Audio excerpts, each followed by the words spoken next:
Alexander Agung menurut Quran. Apakah sudah menonton video tentang Zulkarnain alias Alexander Agung yang mencapai tempat matahari tenggelam? Kalau belum, silahkan tonton video tersebut yang berjudul Kontradiksi Quran dan Sains, Part 3, di mana tempat matahari terbenam dan terbit. Kali ini kita akan bahas tentang Zulkarnain lagi, namun dari ayat dalam Quran dan dalam cerita yang berbeda. Cerita kali ini sebenarnya sambungan dari cerita sebelumnya di mana Zulkarnain menemukan tempat matahari terbenam dan terbit. Dari sana dia kemudian melanjutkan perjalanan lagi. Mari kita baca bersama-sama dari surat 18 ayat 92 sampai 99. Berilah aku potongan-potongan besi, hingga apabila besi itu telah sama rata dengan kedua puncak gunung itu, berkatalah Zulkarnain, tiuplah api itu, hingga apabila besi itu sudah menjadi merah seperti api. Dia pun berkata, berilah aku tembaga yang mendidih, agar aku kutuangkan ke atas besi panas itu. Maka mereka tidak bisa mendakinya dan tidak bisa pula melobanginya. Zulkarnain berkata, ini dinding adalah rahmat dari Tuhanku, maka apabila sudah datang janji Tuhanku, dia akan menjadikannya hancur luluh, dan janji Tuhanku itu adalah benar.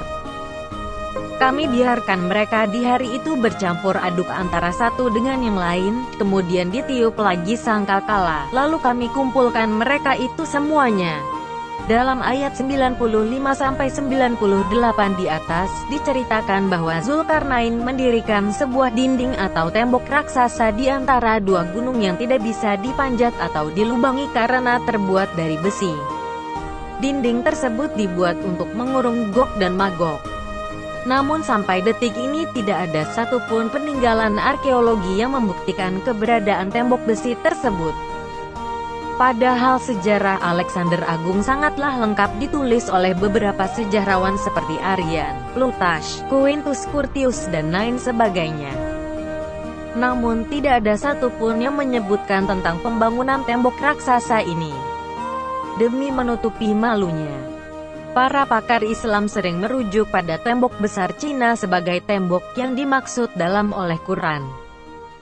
Namun beberapa kejanggalan didapatkan seperti tembok besar Cina dibangun dalam rentang waktu ratusan tahun, sedangkan kisah dalam Quran dikatakan dibangun oleh Alexander Agung yang meninggal pada umur 33 tahun.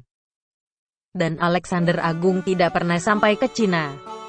Dan dengan diketemukannya The Great Wall of Gorgan, tembok besar Gorgan, yang berada di sebelah utara Iran, para pakar Muslim mulai merujuk pada tembok ini. Tembok ini dibangun sepanjang 195 km dengan tebal 10 meter dan tinggi 3 meter. Namun tembok ini dibangun dengan menggunakan batu bata sehingga tidak mungkin merupakan tembok yang dibangun oleh Alexander Agung. Dan lagi diperkirakan tembok ini dibangun pada abad ke-5-6 Masehi, sekitar 800 tahun setelah masa Alexander Agung. Pada surat 18 ayat 84, dikatakan bahwa Zulkarnain telah diberikan kekuasaan oleh Allah. Namun kita tahu bahwa berdasarkan fakta sejarah, Alexander Agung adalah seorang penyembah berhala. Bahkan Alexander Agung mengklaim dirinya sebagai anak dari Dewa Amun di Mesir dan memerintahkan. Apakah ini berarti Allah yang ada dalam Quran sebenarnya merupakan Allah yang sama dengan Al-Ilah, Allahnya para penyembah berhala?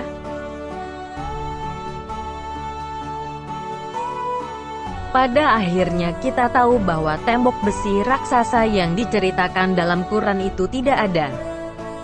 Ingat, tembok tersebut membentang di antara dua gunung dan terbuat dari besi, sehingga yang menjadi pertanyaan sekarang adalah apakah Quran dapat dipercaya?